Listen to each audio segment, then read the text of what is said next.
Good morning, everybody. We are back again as promised yesterday. Today we have with us Mr. Anil Swarup, a well-known name. He has been serving the nation since a long time. During his career spanning 38 years, he has attempted to make it happen. Born in Allahabad, Uttar Pradesh, he earned his master's degree in political science from Allahabad University in 1978, where he was awarded the Chancellor's Gold Medal for being a best all-rounder student. He served the Indian Police Service for a year and then joined the Indian Administrative Services in 1981. He won the Director's Gold Medal for Administration among the officers of his batch. As a civil servant, he has various important assignments with the state government as well as the central government. May I present before you Mr. Anil Swarup. Good morning, sir. Thank you very much. Good morning. Thank you very much. Good morning to everyone here. What a pleasure it is to be amidst you all. We are all going through a bit of a crisis. I think it is quite unprecedented, not expected. Everyone is attempting to grapple with this. And I will try and speak in this context itself and in the context of education. Given the state of affairs, what are the options that are available in terms of school education? As I look at school education, I try and split the children into two segments. One is the segment that has access to internet, that has access to smartphones. And the other is the segment which does not have access to internet. There's a large segment. In fact, in urban areas, we tend to forget the problems that people who do not have access to internet are facing. And they are not merely in terms of economic problems, they're also psychological. And obviously, the children are unable to get educated. So I'll try and touch upon these two aspects and see what is being done and what can possibly be done. Let me start with that segment of children that have access to smartphones and internet. I recently read somewhere that some government has banned the use of computers and smartphones for children up to class 2. And it has made me wonder, because in any case, the child of that age, and I have granddaughters who are in class 2, who just gone to class 2, I know how much they are hooked onto telephone. Now, whether I teach them on telephone or not, irrespective of that, since they are confined in the four walls of a house, they are hooked onto the phone. So my contention is that if they are already hooked onto phone, try and get them attracted to something through which they can learn, rather than see some things on the phone which may not benefit them to an extent that otherwise curriculum would be. You know, some people had asked me that how do you get people onto laptop and telephones? I said, you don't have to ask them, they're already there. The question is whether we are able to come up with material which is good enough for them to feel attracted. That's the challenge. That's the challenge that the teachers have. That's the challenge that the creative people have, to come up with videos and audios that are attractive enough for children of every age to induce them into watching what we want to watch them rather than what they are watching. So wherever there is internet available, there are smartphones available. Some schools have already taken the initiative to work out their daily schedules. They have 1 hour, 2 hour classes, and they give homework as well. Children are asked to do that homework, which is very good. I have always believed that technology can never replace a teacher. It will never replace it. But technology can be a great facilitator. It's a phenomenal tool to make education much more enjoyable as compared to what we had during our times. I was fortunate to have very good teachers, but there were a couple of them where I found it difficult to sit through the hours that they taught. And I wish then there was technology available, because they could have made education a bit more interesting. I remember distinctly when I was trying to understand Archimedes' principle as a child, I used to struggle to understand it. I did finally understand it. But as education secretary, some gentleman came over and showed me a 2-minute video clip on Archimedes' principle, and bingo, I understood straight away. So that's the beauty of technology. The question is how we are using that technology, whether it's being used for the purpose as an instrument for making reading enjoyable. Technology can also reduce the burden of the bag. And I saw that in Tamil Nadu, again, as Secretary of Education, where they were using QR codes to eliminate a few pages. And the beauty of QR codes is that you can keep changing the backend data. It's not fixed. Like in a book, If you want to change it, you got to bring it in the new book. In a QR code, you just take the Scan image it. of that QR code, and at the back end, you can keep changing the material. So you can actually reduce the burden. So whereas on the one hand, we make life easy for the child, on the other, we make life interesting for the child because then he starts enjoying that teaching. So to me, COVID is a huge opportunity to come up with such material which can be used even when COVID not there. So it has thrown a challenge to all the innovators, all the people who are involved in this business to come up with that material which is so interesting that the child gets hooked onto it. But as I keep repeating, technology can never and should not ever replace teachers because the human touch is the essence of existence.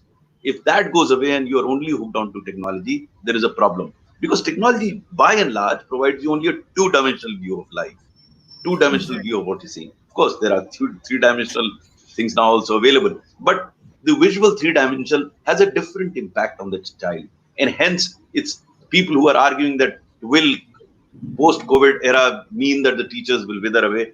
I hope not, and I think they would not. They would continue to use technology in a much better manner to make, as I see, uh, teaching much more enjoyable. So this is as far as the those children that are uh, that have this access to internet and smartphones are concerned. My major concern is about children who do not have that access. And it is in this context that recently, about 20 days ago, we organized under the aegis of Nexus of Good a webinar, a national webinar in which almost around 2,000 people participated, where we tried to explore the areas where we could reach out to children that do not have access to internet. And those in Delhi do not realize the large segment of population of children do not have access to internet. Now, there are a number, as I said earlier, there are a number of issues associated with it. Imagine a scenario as an adult, even for an adult to sit in the four walls of a room or a house is a difficult job. You can stay there for a day or 2 days. Otherwise, it becomes a jail. So it's a psychological pressure.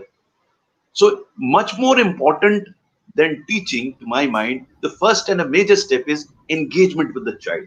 How do you engage with the child? Because he's alone, he sees his parents every day, day in and day out. They have their own worries, the economic, financial worries. It's a psychological drain on the child also. So you have to reach out to the child. Now, for children that have access to internet, I have already told that outreach is much easier. But children who do not have that, you have to look at alternative vehicles of outreaching them. And one such vehicle is telephone. You know, outreach of telephone is much, much more than internet. So there are a number of places where teachers are actually talking to parents and children on phone once in 2 days, once in 3 days, but they're reaching out to them. So telephone is one way to reach out. The other is radio. Radio has phenomenal outreach. It's so much that some of the NGOs I know, Sampark Foundation is using the radio as a phenomenal tool for making children learn, and it's working. It's working very well. So through radio broadcast, there are limitations to this. People will argue this cannot do this, this can't happen. But the point is, what are the alternatives available to you? This is certainly not an ideal way of teaching a child. But if the ideal way is not available through the teacher, then what are the alternatives? So whatever I'm saying is an alternative. It is not a replacement for teacher, mind you. So radio can be one element where already All India Radio and other radio channels are coming up with, lessons and classes which children are benefiting. Some of them came up for presentation, and those of you that are interested, I've given in the chat box the portal that we have. Just at www and nexusofgood.org.in. You can go to that portal and actually look at those practices that are actually happening in the field are doing well. I will digress a bit just to explain to you what is this Nexus of Good all about. It happened because as I looked around and close to the end of my career, I looked around, I saw so much good work was happening, but that was not being talked about. Everyone was enjoying negativity that was being prevailed. I used to jokingly say, nation wants to know negative things. But fortunately, nation also wants to know positive things. And there's so much good that is happening. Can we create a platform where these good people can present their case so that others feel inspired and replicate and scale them? That's what Nexus of Good is all about. It's about celebrating the good work being done around you so that people feel good about doing good work.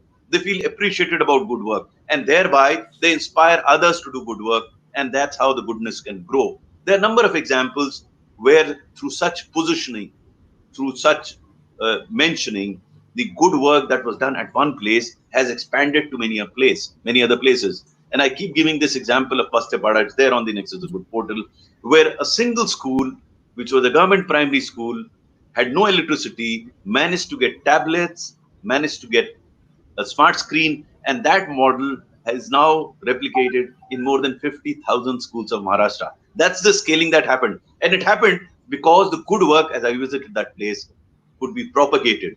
I managed to, when I met the President of India, I mentioned this to him. He called the teacher over, Sandeep Good. He met with him. His work was tweeted, his work was publicized, others got induced, and the good work expanded. Similarly, many other good things have expanded. Here again, whatever that is happening in areas where there is no internet or where there are no smartphones, because people have phones which are not smartphones, so you can't use through the internet. But through the other technology, you can actually talk to them. The other, as I said, was radio. And third is television. Television access is much more than internet. So there are a lot many television programs. Government has channels through which they are running it, and they're very good channels, very professional channels. So wherever you go, whoever you meet, you have to tell about these channels so that children can benefit. Again, I'm repeating, it is not an alternative to teacher, but given the set of circumstances that we are in, that's the way forward. And finally, people will have come up with very unique ways of reaching out to children and teaching them. So if children live in a cluster, so in a village, so teacher can actually go to the village and go to their houses periodically, once in 2 days, once in 3 days, give them sheets for worksheets, collect them later on. I'm not saying it's not easy or simple. I'm not even saying it's a substitute, but I think to keep the child engaged and keep them doing. These are tough times. We are tough time, So COVID times. recently, And yes, yeah, and it's very tough. It's really tough. Mr. we Yes, have to sir, keep a please. balance. We have to keep a balance. And it's very important for parents and teachers, because the behavior of parents and teachers will determine the behavior of a child. I don't know how many of you are aware that the mental status of a child gets totally frozen, almost frozen, in the first 7, 8 years of his existence. And how we treat the child at that point, I was not aware. When I had my own children, I was not aware of this fact.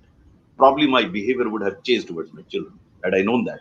But now I know for sure, and researchers have clearly established that the whole attitude, the whole, the brain gets frozen in the first 7, 8 years. But thereafter, it's very little that gets changed. Most of us are not aware of that, and hence we ill treat, we mistreat. I mean, I can understand the pressures that the parents would be, but if they want the child to come up, they have to be very careful about how they treat the children. Uh, since there are parents here, I'm mentioning that there are issues like the schools closure. Fortunately, COVID has come at a time during there would have been summer vacation in any case. So people ask me there will be a lot of loss. I don't think so. I think we have the capability of handling that. If there is a loss of a month or two, fair enough. I mean, it can be made up. Otherwise, we are sufficiently flexible in our curriculum and it can happen. I don't think heavens have fallen. Yes, we are going through tough times. We overcome these such tough times before. I'm certain that we are going to overcome now. I'll stop here because I'd like to make this session more interactive. Thank you for inviting me here. Right. Sir, Mr. Marva, Sandeep Marva has recently informed us that Radio Noida 107.4 FM is fully involved with young students, and there is mstv.co.in that is broadcasting ample student programs. And I think the students can benefit from them. And as you clearly said, that it cannot replace, technology cannot replace teachers. So, sir, where do you think does ethics come in this? Like, how can the teachers be ethical and still teach their students online? See, ethics can never be taught. I am a great believer. Ethics can be witnessed and imbibed.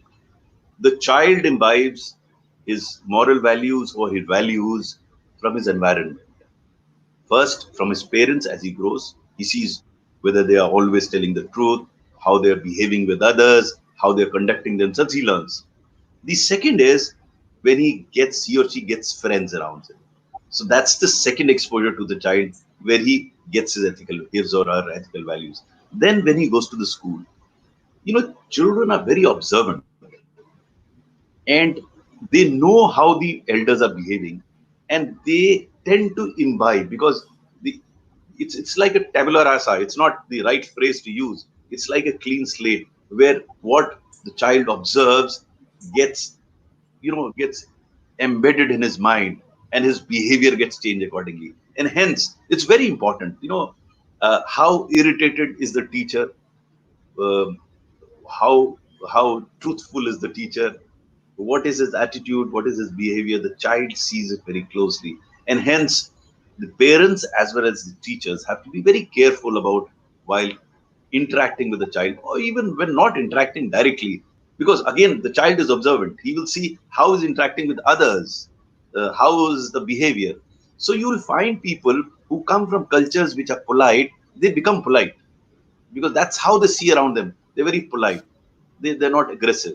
But if they come from a place where they're aggressive, they will imbibe that they become aggressive. Because child per se is neither aggressive nor polite. He or she observes and then behaves accordingly. So hence, the behavior of the teacher becomes extremely important. I've seen it. I have seen children being nurtured by teachers who are well behaved, and struck very well. They evolve differently because they understand. Now, as I said, ethics or moral values cannot be taught, they have to be imbibed.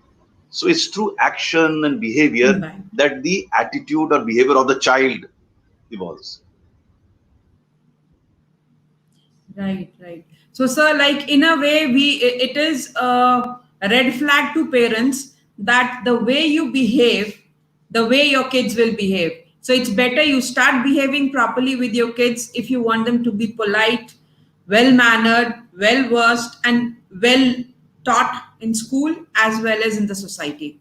I won't call it a red flag. Red is a pejorative So, color in the sense of the why flag. I said I, a I red would flag? I would I would Why flag I it. said a I'd red flag it flag? to the parents that this is in their own interest, because as the child grows, you know he becomes troubled. There are researches to prove that a troubled family has a troubled child. I mean, I'm not saying it happens everywhere, but if the relationship Yes. between the parents and between parents and children is in a particular manner, the child evolves accordingly.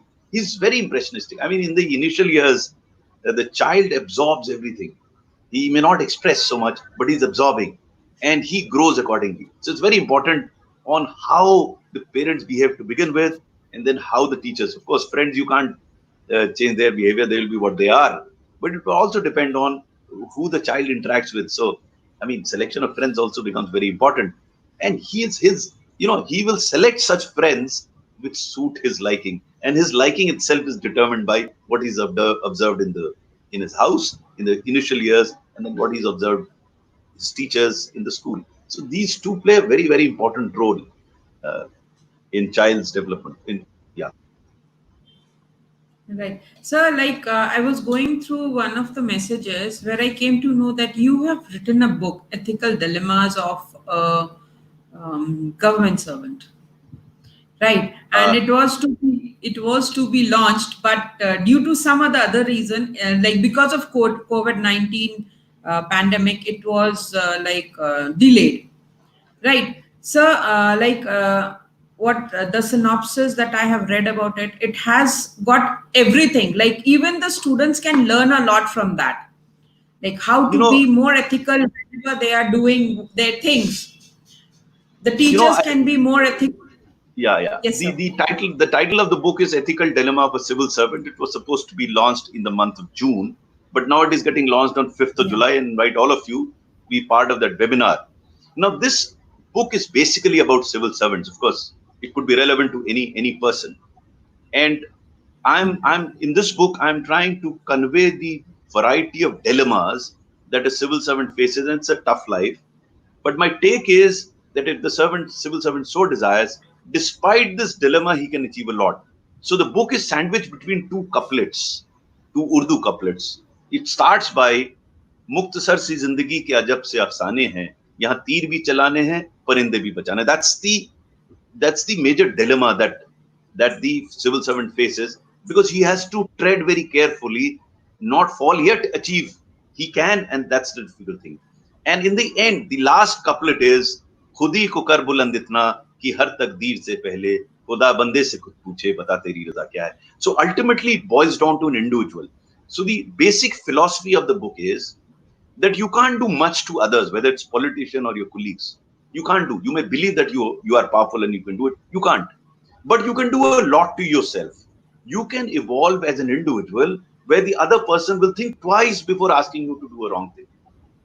Because it's the message that you convey, it's the aura that you convey, it's the environment that you create around yourself that the other person behaves with you. So I remember in the beginning of my career, and there are many instances that I've given, I did have a lot of moral dilemmas. But thereafter, after a few years, maybe 10, 15 years, I didn't have much of a dilemma. I knew what I had to do. I was aware of the consequences. I was prepared to take those consequences, and I took those decisions. So this dilemma existed in the initial years. It's not that the moral dilemma ceased to exist. It ceased to impact my decision making. I was clear. So once you start understanding the implications of what you're doing, you start taking the responsibility of your decisions. So throughout my career, I never blamed others for whatever happened to me. I never believed in umr bhar yahi bhool karta raha ghalib, dhul chehre pathi aina malta raha. So if you are totally focused on yourself, and if you're not blaming others for what you are, then the chances are that you will evolve in a much better manner and you will be able to handle much more complex situations. I was fortunate, I should say. We put in crisis situations. So when I was a coal secretary, everything had collapsed. I mean, CBI was after officers, after files, production had collapsed, there were scams all over the place. But by God's grace, I had such a fantastic team. And I had no dilemma. I knew what And that needed is to how be done. you cracked the thing. So that is how See, you cracked the scam also, because of your I team. mean, the issue here is we all say karmanyavadikaraste ma phalesu kadachana, but we don't believe in it. Once you start believing in it, then you start enjoying the moments that you are in, and you're not so bothered. I would be wrong. I am also a human being. I wouldn't say I'm oblivious of consequences or results, but I am not obsessed with the results. I know that result is not in my hand, though I am conscious of the fact that I want to get that result. But I'm not obsessed because I know there are so many other things beyond me that will ultimately determine the result. But it does not prevent me from doing what I have to do. If I do what I have to do, I derive my satisfaction from my doing what I have to do. Now, since there are young children and parents here, sometimes what happens is we get bogged down by failures or apprehension of failure, or we get bogged down by the mistakes that we've committed without realizing that every individual on this earth has committed mistakes. The successful people are those that learn from those mistakes and move on. Failures are those that keep stuck on that mistake and keep brooding over the mistake. I mean, if you committed a mistake, please don't commit it again. But you can learn a lot from that mistake. The second problem that we face is that we are so stuck up on the past. If you think internally, you'll realize that you are really obsessed with the past. Ye kyun hua, wo kyun hua, aisa kyun hua. I mean, I don't think anyone can change the past. No one can change the past. But we are obsessed with the past. Consequent to which we are unable to focus on the present, because these are the building blocks that will build the future. But because of our obsession, because of the time that we spent in the past, we are unable to build the present blocks. And that's very important. You got to build the present blocks. If you can't build your moments now, you can rest assured future will not be built. In any case, you don't have control of future again, but you have control over the present. If that gets done. And third, most importantly, we are hassled about issues over which we have no control. I mean, this is happening, that is happening, that will happen. It's nice to discuss. Right now, it is the biggest scene that is going on. Parents are not able to understand whether we should pay the school fees or not. The schools are unnecessarily worried, like, though it is not unnecessary, but they are worried that how are we going to go for this session? Everybody is in a state of mess. Nobody is able to understand what has to be done and where we are heading to. Again, there has to be a clarity of thought. What would you say for this, sir? in individuals and institutions.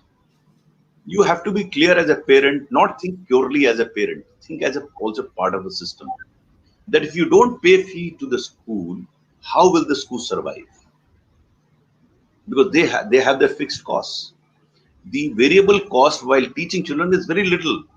Whatever cost has been incurred, so they have to pay the fee to the school. No, you can't stop paying the school because the child is not going to the school. It's not that school doesn't want them. School wants them. And many schools are making an attempt to reach out to the child. I mean, what should be done is not discussion on fee, but in discussion on how to keep the learning process going along with the school. So don't treat school as your adversary. Sit with the school and find a way to keep your child engaged. And you have to look at things positively. These are things which you have not created. COVID is not your creation or anybody's creation. It has come from somewhere. If you fight with your own partners, and I would believe school and parents are partners, if you fight with them, you're never going to fight COVID. Exactly. You look at that as a problem, sit with the school. Try and work out a way forward. I mean, by saying that we won't pay the fee, you are treating school as an adversary. Will that solve the problem? School will come up with something else. You start fighting with somebody with whom you would be sitting, or you should be sitting for the welfare of your child. Because you're not going to take your child out of the school, he's going to go there again. So don't destroy that relationship by stating we'll not pay the fees. If you have a problem in paying the fee, sit with the school and find out how it can be done. But don't say since the school is not teaching you won't pay the fee. That's a wrong way to approach the issue. Yeah, because this is ongoing every day. Like they are approaching the courts, they are going here, they are going there. I find there is no reason behind it because ultimately the kids have to go to school. So No, I more think than this that. is well No, explained, sir. And no, more than that. We must understand who is my enemy. Don't make enemies out of partners. There is a problem. Do you think schools don't have a problem? Schools also have a major problem. So everyone has a problem. So instead of fighting with two people having problems, sit with the people because they are interrelated. The problems of school are related to your problems. Sit down and have a chat. You may still come to the conclusion to sack them, take them to the court. But don't start with the presumption it's a school's problem. No, you are as much a part. So treat your, I mean, in the 38 years as civil servant, and that's a part of my book also. Uh, Ethical dilemmas of a civil servant. I have tried to hammer this point. Please don't treat everyone as your adversary. Please try and appreciate the problem of the other guy. Sit across a table, attempt to find a solution. Don't come to conclusion straight away that schools are asking for fees. They obviously will ask for fees because they're. But if you have a problem, I'm not suggesting a solution. But if I were with them, I would talk to them. If I don't have money to pay the fee, because on the back end maybe I'm not getting my salary, I'll sit with the school and say, okay, can you stagger the salary? Can you stagger the fee? Instead of asking me to pay now, can I pay a bit now and a bit later? Some sort of solution. You have to think out of the box to find a solution. solution. Yes. And sir, I think things should go on very smoothly because I don't think COVID is going to end very fast. It will take time, and we need to support the school so that our children education keeps on going on. It does not stop because schools are putting in all their efforts. Teachers are taking sessions twice a day, thrice a day, and this was a discussion yesterday also. But there are few things, sir, which needs to be sorted out. That is like how we have to take things forward collectively. Rather than making two parties, we have to come together. And that is how we will be getting everything on track. What do you say about this, sir? No, obviously, as I kept hammering earlier, we are we have none of those stakeholders have created this problem. Neither the school, nor the parents, nor the children, nor the government. None of them have created that problem. This problem has come from elsewhere. Now, the stakeholders cannot Exactly. fight among themselves. They have to sit with the school, they have to sit with the children, they have to sit with the governments and try and look to a solution. No one has a cut and dried solution because it's an unprecedented thing. People keep asking, government क्यों नहीं कर रही? अरे भाई government के पास कोई जादू की छड़ी थोड़ी ना. Government is also trying to grapple with it. So instead of complaining against each other, the issue is whether we can sit around a table and attempt to find a solution. We may still not find a solution, but there's a better way because the chances are that you would. But by saying that there's no solution, you're not even starting. Make a start. Make a big one. Exactly. So, Sir, can there be a framework framed like somehow through the collaboration of parents and teachers where things move smoothly? No, there are frameworks already. If I understood correctly, there are parent organizations who do interact with schools. The only thing that the tenor of instruction has become very, in some cases, it's not friendly. There are parents associations, they do interact. I mean, I'm not saying that create those institutions. There are already institutions there. But the two institutions should appreciate each other's points of view rather than treating that each other as adversaries. I think that's about all. I think there is no other question that I see here, so we can conclude it if there is no other No, question, or yes, I think if we there are can. any other The questions, we can last continue. question is, Yeah. Okay. what makes it worse in the absence of any well-defined solution for this? See, solutions are well defined when you know the situation in advance. In a situation like COVID, it is evolving. We still don't know how long it will last. Can anyone predict how much? We don't know. So we don't know. So there aren't cut and dried fixed solutions. We'll have to keep our thinking cap on to keep finding solutions. We look at a problem and try and find solution. Obviously, with assuming that it would last for 2 months, 3 months, but no one can say for sure how long it's going to last. So there is no cut and dried solution for it. But the interaction between stakeholders is imperative to find solutions. Thank you so much, sir, for your precious time. And I Thank you think very much. everybody has got most of their answers for most of their confusions. Thank you so much, sir. Thank you very much. God bless you. So here we end our session. Tomorrow we will be back again. Tomorrow we have Ms. Naina Chore from Honey. She will be telling you